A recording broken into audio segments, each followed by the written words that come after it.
তুমি করিবে গঠন, মরণে হাসিবে তুমি, কাঁদিবে ভুবন।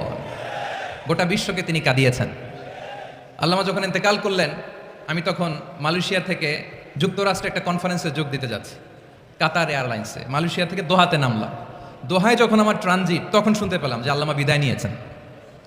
সোশ্যাল মিডিয়ায় শুনে বিশ্বাস করতে পারলাম না। মুহূর্তের মধ্যেই মাসুদ সাইদি ভাইকে মেসেজ করলাম, উনি কোনো উত্তর দিতে পারলেন না।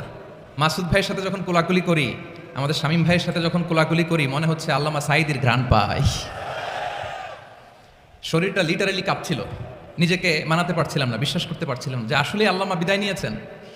ইন দ্য মিন টাইম আমার সেকেন্ড ফ্লাইট, দোহা টু নিউ ইয়র্ক, 12 ঘন্টার ফ্লাইটে উঠলাম।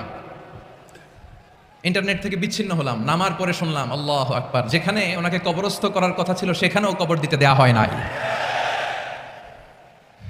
ছবিগুলো দেখতে লাগলাম, হাসিমাখা মুখ, হাসিমাখা নিথর দেহটা, মরণে হাসিবে তুমি, কাঁদিবে ভুবন। From east to west, from north to south, the entire globe, গোটা বিশ্ব ওনার জন্য কেঁদেছে, গোটা বিশ্ব কেঁদেছে।